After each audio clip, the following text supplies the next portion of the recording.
હા વિદ્યાર્થી મિત્રો, જય સ્વામિનારાયણ.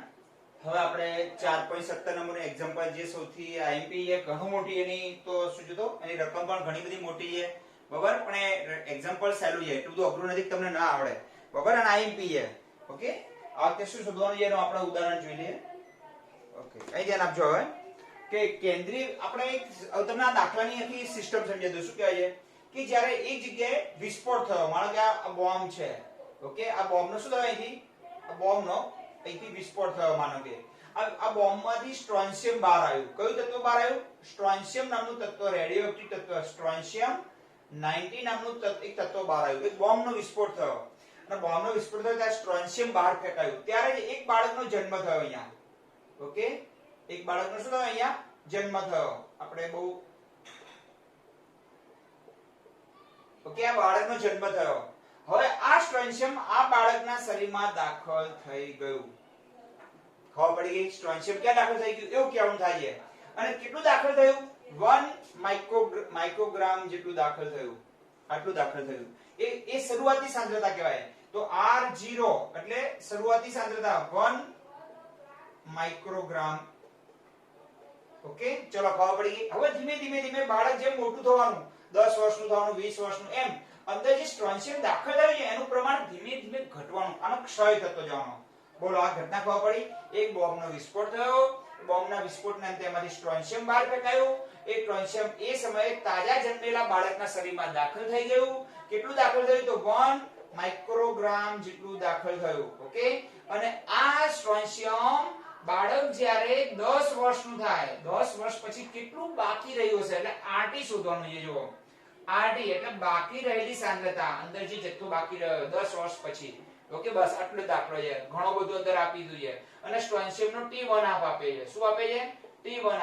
કેટલો આપે છે? T1 28.1 વર્ષ. એના પછી એનો K મળી જાય, ઓકે. હા અથવા ના, અને K મળે એટલે આપણે આરટી મળે. તે સુધી આપણે T અને K શોધતા હતા, આપણે આરટી શોધવાનું છે. તો પહેલું કામ કરીશું, T1 ઉપરથી K શોધવાનો છે. આપણે પહેલું કામ શું કર્યું?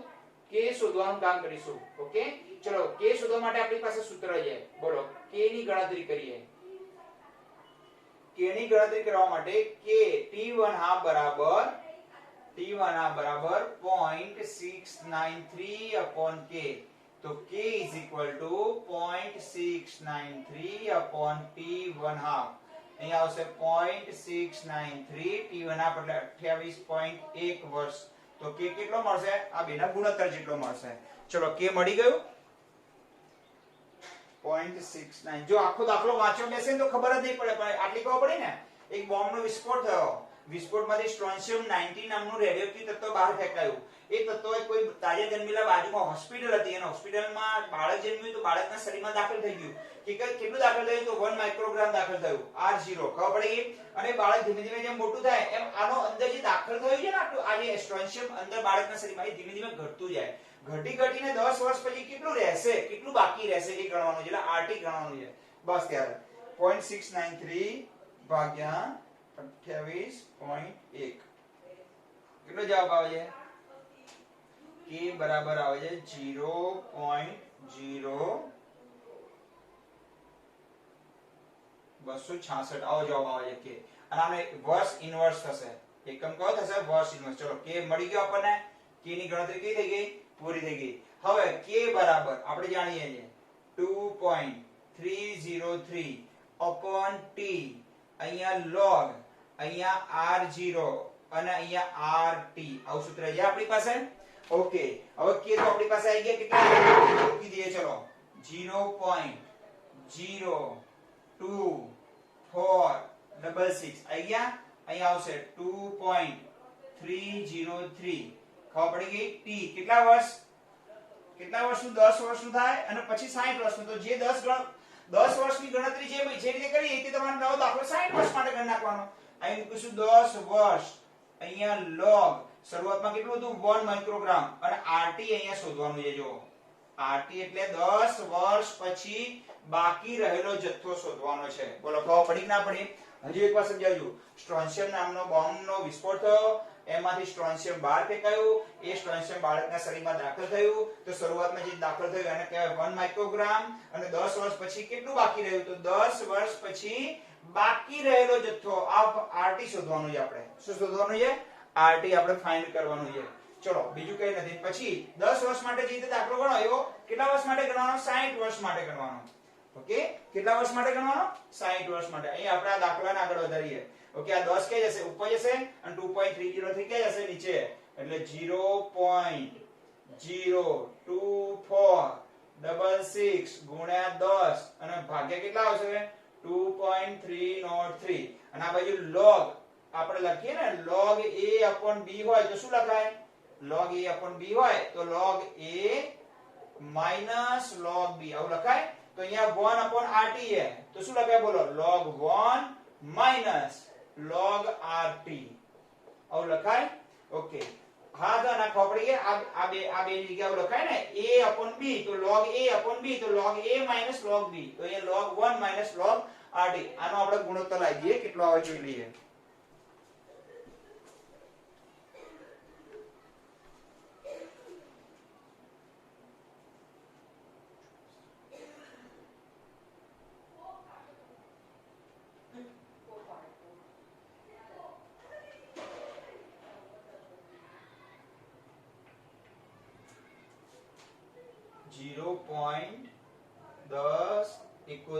આવો જવાબ આવે છે. ઓકે, ચલો ઇઝ ઇક્વલ ટુ log 1 બરાબર તો 0 થઈ જાય, માઈનસ log RT. હવે માઈનસ log RT નાખું થઈને આ બાજુ લઈએ તો શું થઈ જાય? બોલો, log RT is equal to minus 0.1071. હવે RT શોધવા હોય તો એન્ટી લેગ લેવો જોઈએ આપણે. log ની જગ્યાએ શું થઈ જાય? log આ બાજુ આવે તો એન્ટી log, તો એન્ટી-log માઈનસ 0.1071. માઈનસ નો એન્ટી-log ના શોધાય, એને શેમાં કન્વર્ટ કરવા પડે? 12 માં કન્વર્ટ કરવા પડે. ખબર છે ને? હવે જો એન્ટી-log આવું હોય તો એને 12 માં કેવી રીતે કન્વર્ટ થાય? એક બે ઉદાહરણ આપી સમજાવું. ધારો કે આવું લખ્યું હોય એન્ટી-log માઈનસ 2. અહીં ધ્યાન આપજો, 2.51 આવું લખ્યું હોય. માઈનસ ને 12 માં કેવી રીતે ફેરવાના? તો એન્ટી-log માઈનસ 2 ની જગ્યાએ 3 બાર થઈ જાય, એક વધારે દેવાનો આગળની સંખ્યામાં. જો -1 હોય તો -2 હોય તો 3 બાર, -3 હોય તો 4 બાર, માઈનસ જો અહીંયા -1 હોત તો શું આવત? 2 બાર આવત. ચલો -2 હોય તો કેટલા આવે? 3 બાર આવે. ચલો -4 હોય તો કેટલા આવે? 5 બાર આવે. ખબર પડી? એક વધારે દેવાનું. અને અહીંયા -0 હોય તો કેટલા આવે? એક વધારે દેવામાં, એક ઉમેર દો તો 1 બાર આવે. ઓકે, તો અહીં 1 બાર થશે. તો પહેલી સંખ્યામાં એક ઉમેરી દેવાના, અને જે 0.5051 છે ને એને એકમાંથી બાદ કરી દેવાના. 1 માઈનસ 0.5151 કરી દેવાનું. આમાં પહેલી આંકડામાં એક ઉમેરી દેવાના, અને પાછળના આંકડો છે ને 0.5151 એને એકમાંથી બાદ કરી દેવાનો. કેટલો જવાબ આવે છે? જો 1 માઈનસ 0.5151 જવાબ આવે છે 0.4849. કેટલો જવાબ આવે છે? 0.4849. આ પોઈન્ટ પછીની રકમ અહીં લખી નાખવાની. 4849 આવે ને પોઈન્ટ, બસ આવી રીતે કન્વર્ઝન કરતા આવડવું જોઈએ તમને એન્ટી-log માં.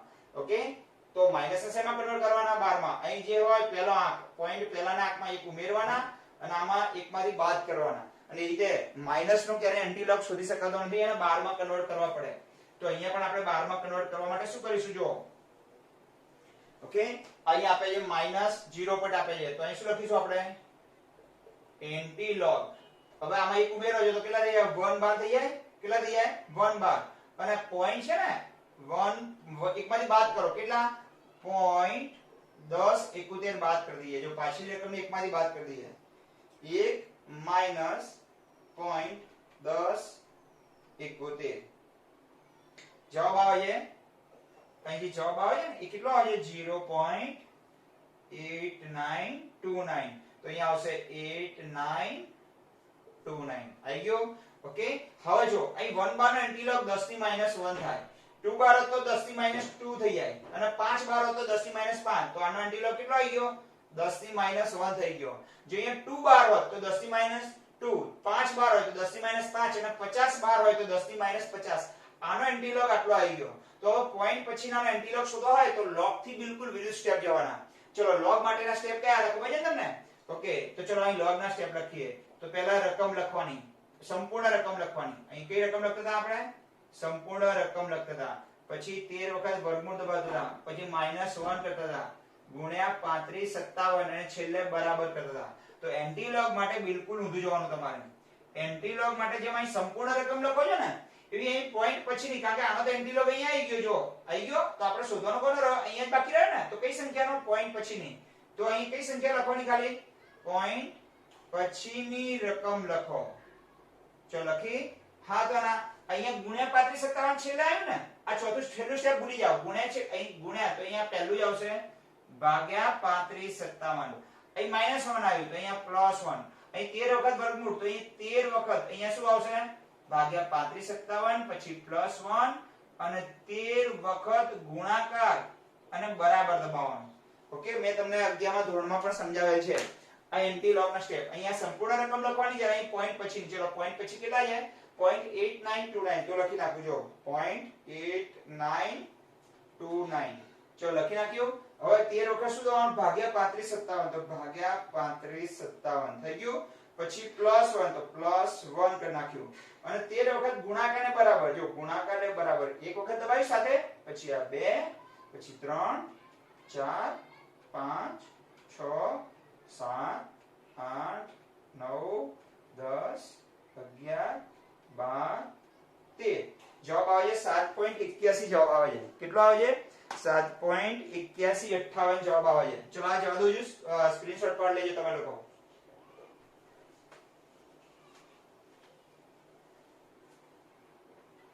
હવે જો આનો એન્ટીલોગ કેટલો થાય?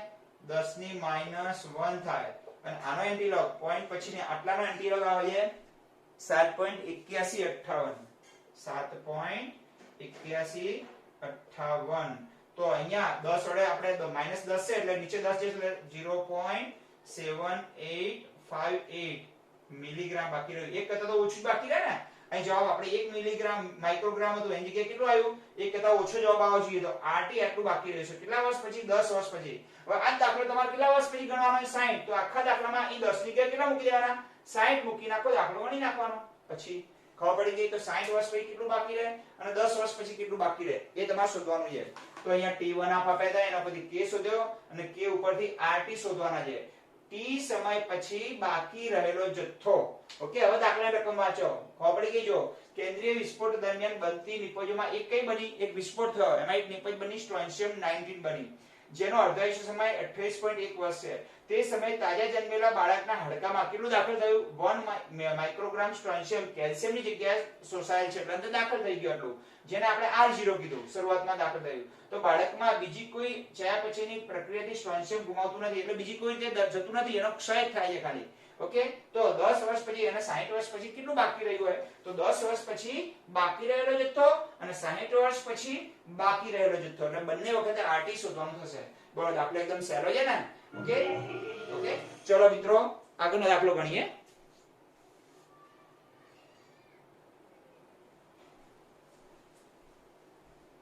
હા વિદ્યાર્થી મિત્રો, જય સ્વામિનારાયણ. હવે આપણે પ્રથમ ક્રમની પ્રક્રિયા માટે દર્શાવો કે 99% પ્રક્રિયા પૂરી થવા માટે લાગતો જરૂરી સમય 90% પ્રક્રિયા પૂરી થવા માટે લાગતા સમય કરતા બમણો છે. આપણે આવું ગણેલું. તો આપણે બે સમય ગણવા પડશે. કઈ? 99% પૂરી થવા માટે અને 90% પૂરી થવા માટે સમય. તો આપણે બંને અહીંયા દાખલા ગણવા પડશે, બંને અલગ અલગ. ઓકે, અહીંથી શરૂઆત કરું છું. તો અહીંયા હું તમારી સામે ચલો 99% પ્રક્રિયા પૂરી થવા માટેનો સમય ગણીએ. અહીં કેવો સમય ગણીએ? 99% પ્રક્રિયા પૂરી થવા માટે લાગતો સમય. અને આ બાજુ ગણીએ આપણે 90% પ્રક્રિયા પૂરી થવા માટે લાગતો સમય. ઓકે, બંને બાજુ સમય ગણીએ. ચલો 99% પૂરી થઈ ગઈ હોય તો કેટલા ટકા બાકી રહી હોય? 1% બાકી હોય ને સાંદ્રતા. હા અથવા ના? તો જો અહીં આપો, અહીંયા 99% પૂર્ણ થઈ એટલે કેટલી બાકી હોય? 1% બાકી હોય, એવો અર્થ થાય. અને અહીંયા શું અર્થ થાય? 90% પ્રક્રિયા પૂર્ણ થઈ એટલે એનો અર્થ શું થાય? એટલે 10% કેવી હોય? બાકી હોય. ઓકે, ચલો હવે આપણે સમય શોધીએ. t આપણી પાસે સૂત્ર છે, ખબર છે? t is equal to 2.303 upon k, અહીંયા log, અહીંયા r0 upon rt. આવું સૂત્ર છે. ઓકે, આ સમીકરણ આપણે t કેટલા માટે શોધીએ? 99. તો t 99% is equal to 2.303. કેટલા ટકા? 99% પૂરી થવા માટે લાગતો સમય is equal to k. આવે છે ને? log. ધારો કે શરૂઆતની સાંદ્રતાને આપણે x કહીએ તો x ની કેટલી બાકી હોય? ખાલી 1% બાકી હોય. શરૂઆતમાં x હોય તો બાકી કેટલી હોય? 1% હોય તો x ના 1% એટલે x ગુણ્યા 1 ભાગ્યા 100. હવે આપણે ભણી ગયા આગળ. આ x નીકળી જાય, છેદનો છેદ તો ક્યાં જાય? અંશમાં જાય. એટલે અહીંયા આવશે 2.303 upon k log 100. અને log 100 એટલે કેટલા થાય? તો 2 થાય. ગઈકાલ આપણે ભણ્યા હતા ને, એટલે 2.303 ગુણ્યા 2 upon k. આવો જવાબ આવ્યો. કેટલી? t 99% પૂરી થવા માટે લાગતો સમય. આ નંબર 1 આવ્યો. ઓકે, ચલો ક્લિયર. એ રીતે આપણે t 90% માટે શોધીએ. ચલો, t 90% માટે પૂરી થવા માટે લાગતો સમય 2.303 upon k log શરૂઆતનો જથ્થો x હોય એટલે કેટલા ટકા બાકી રહી હોય? 10%. તો x ના 10% એટલે 10 ભાગ્યા 100. ઓકે, x ગયા, 0 0 ગયા, 10 સીધા ક્યાં જાય? ઉપર જાય. એટલે 2.303 upon k log 10. અને log 10 એટલે કેટલા થઈ જાય? 1 થઈ જાય. એટલે કેટલો જવાબ આવ્યો? t 90%. કેટલો જવાબ આવ્યો બોલો? અહીંયા 2.303 upon k. આ નંબર 2 આવ્યો. હવે સમીકરણને કોના વડે ભાગીએ? સમીકરણ 1 ને 2 વડે ભાગીએ એટલે બેનો ગુણોત્તર મળી જાય આપણને. ઓકે, ચલો એ આ કામ આ બાજુ કરી નાખીએ આપણે કે t 99% ભાગ્યા t 90%. ચલો 99% નું સૂત્ર કહીએ 2.303 ગુણ્યા 2 upon k. થોડું ઉપર લખીએ 2.303 ગુણ્યા 2 upon k. અને નીચે કયું સૂત્ર છે? અહીંયા એ નીચે આવશે. ખબર પડી ગઈ ને? આ બે, આ ઉપરનું સૂત્ર ઉપર ને નીચેનું સૂત્ર નીચે લખીએ આપણે. અને નીચેનું સૂત્ર કયું છે? આ સામે જો 2 નંબરનું 2.303 upon k. તો સીધો છેદનો છેદ ક્યાં જશે? ઉપર જાય. તો t 99% upon t 90% is equal to 2.303 ગુણ્યા 2, આ છેદનો છેદ સીધો ક્યાં જશે? ઉપર, ગુણ્યા k અને નીચે આવશે આ બે ભેગા થઈ જશે ને? ઓકે, k ગુણ્યા 2.303. આ k ગયો 2.303. તો વધ્યું કેટલું? ખાલી 2 વધ્યા. તો આવું થાય કે t 99% upon t 90% is equal to 2. તો અહીંયા આવી જાય એટલે શું લખાય બોલો?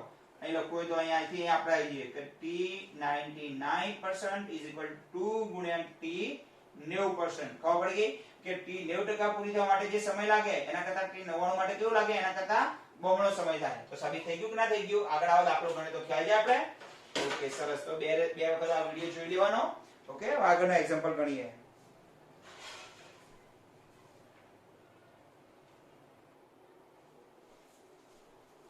હા વિદ્યાર્થી મિત્રો, જય સ્વામિનારાયણ. હવે આપણે આગળ જે દાખલો ગણ્યો ને આપણે કેન્દ્રીય વિસ્ફોટ માટેનો, એવો દાખલો છે પણ થોડો ફેર છે આમાં. કેટલો ફેર છે હું તમને બતાવી દઉં.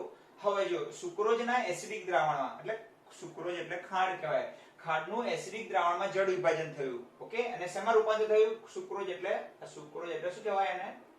ખાંડ. ખાંડનું ગ્લુકોઝમાં રૂપાંતર થયું અને ફ્રુક્ટોઝમાં રૂપાંતર થયું. ઓકે, અને આ કયા ક્રમની પ્રક્રિયા છે? પ્રથમ ક્રમની પ્રક્રિયા છે. તો જેનો t1 આપે છે અને આ પ્રક્રિયાનો અર્ધાયુષ્ય સમય આપે છે. તો 8 કલાક પછી કેટલો ભાગ બાકી રહ્યો છે? તો rt શોધવાના છે. આપણે કહ્યું કે 10 વર્ષ પછી કેટલી બાકી હશે?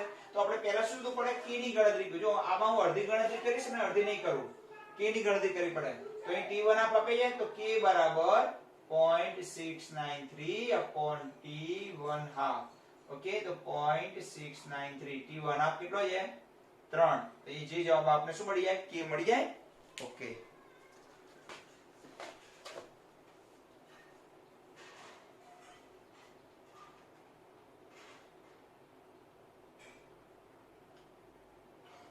0.231 આવે કે એકમ કયો આવશે કલાક છે તો કલાક ઇનવર્સ આવશે કલાક ઇનવર્સ ઓકે કે મળી ગયા પછી આપણે RT શોધવાનું છે તો k બરાબર 2.303 upon t log r0 upon rt okay અહીં ધ્યાન આપજો હવે 8 કલાક પછી વધેલો જથ્થો શોધવાનો છે તો અહીંયા જો અહીંયા 8 કલાક પછી કેટલો જથ્થો બાકી હશે એ શોધવાનું છે તો કે તો આવી ગયા કેટલા આવી ગયા બોલો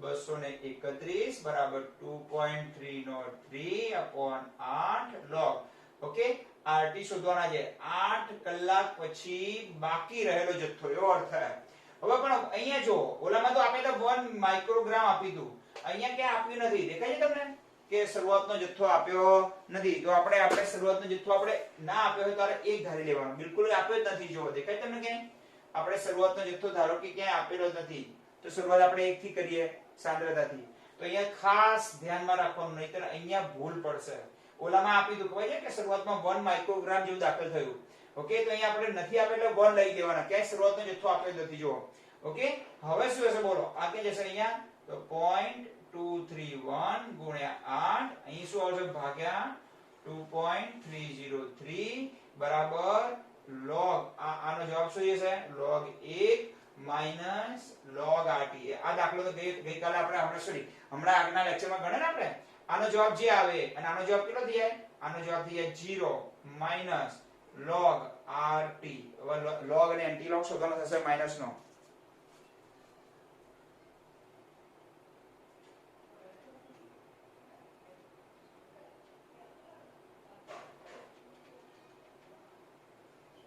જવાબ આવે 0.8024 ઓકે આ જવાબ આવી ગયો હવે આખું પદ ઉઠાઈ આ માઈનસ વાળું પદ ઉઠાઈને આ બાજુ લાવીએ એટલે શું થશે બોલો log RT is equal to આ પ્લસ તો માઈનસ થઈ જશે -0.8024 તો RT બરાબર શું થશે RT બરાબર anti log -0.8024 એમાં માઈનસ anti log શોધી શકાય ના તો શું આવશે બોલો anti log માઈનસ એમાં એક ઉમેરી દો તો 1 બાર થઈ જાય અને આને એક માંથી બાદ કરી દઈએ આપણે તો આપણે કે આ સંખ્યાને પોઈન્ટ પછીની સંખ્યાને એક માંથી શું કરીએ બાદ કરી દઈએ તો આ કે બાદ કરવાની કે 1 માઈનસ 0.8024 કરી દેવાના જે આવે જવાબ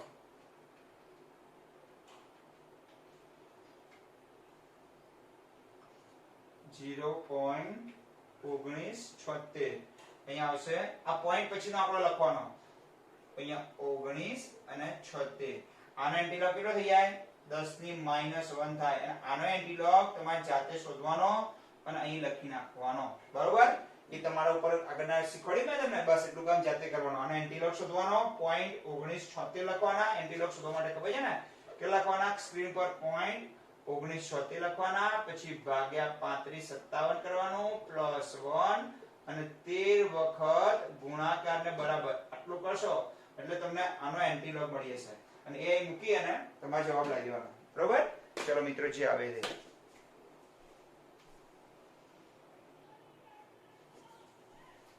હા વિદ્યાર્થી મિત્રો 4.3 એક્ઝામ્પલ છે ને એ પ્રથમ ક્રમની નહીં પણ શૂન્ય ક્રમની પ્રક્રિયાનું છે એટલા માટે આપણે અહીંયા તમને અહીંયા ધ્યાનમાં લીધું છે આપણે સમજાવવા માટે કારણ કે અત્યાર સુધી આપણે ઘણા બધા પ્રથમ ક્રમની પ્રક્રિયા માટે ગણ્યા હાલ કયા ક્રમની પ્રક્રિયા છે શૂન્ય ક્રમની પ્રક્રિયા છે હવે કઈ પ્રક્રિયા છે એમોનિયાનું પ્લેટિનમની સપાટી પર વિઘટન હવે એમોનિયાનું વિઘટન થાય એટલે નાઇટ્રોજન અને હાઇડ્રોજન બને તો જો આપણે પ્રક્રિયા લખીએ પહેલા શું લખીએ પ્રક્રિયા ઓકે વિઘટનની પ્રક્રિયા કઈ થશે એમોનિયા વાયુઓનું વિઘટન થાય એટલે બે વાયુ ઉત્પન્ન થાય કયા બે N2 ગેસ અને H2 ગેસ પણ આપણે પહેલા એને બેલેન્સ કરવી પડશે ચલો નાઇટ્રોજન કેટલા પરમાણુ છે 2 આ બાજુ કેટલા છે 1 તો આગળ કેટલા મૂકવો પડશે 2 મૂકવો પડશે તો હાઇડ્રોજન 3 × 6 થયા તો અહીં કેટલા છે 2 તો અહીં કેટલા મૂકવો પડશે 3 હવે આ કયા ક્રમની પ્રક્રિયા છે શૂન્ય ચલો શૂન્ય ક્રમની પ્રક્રિયા માટે બે વેગના સમીકરણો બનશે ખબર છે ને કયા ક્રમની શૂન્ય ક્રમ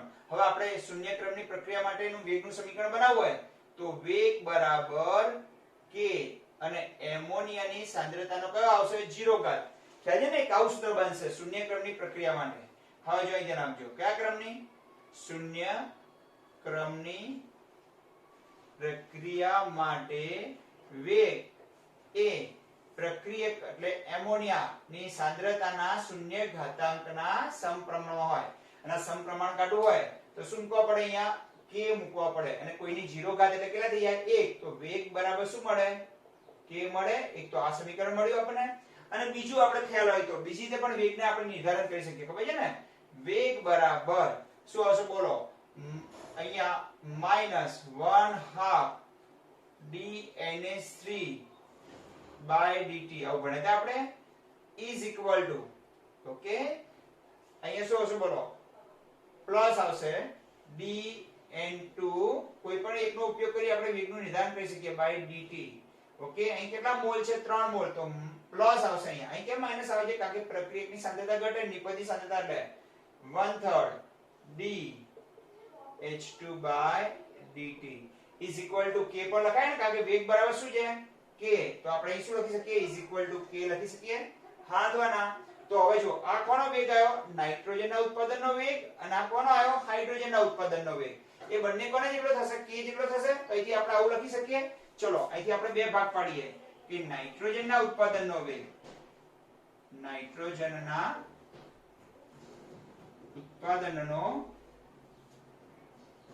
વેગ કેવી રીતે લખાય? તો આને લખો ચલો dN2 by dt is equal to k. તો k તો આપે જ આપણી પાસે છે. જો k તો આપે જ છે. k જેટલો થઈ ગયો. k કેટલા આપે છે?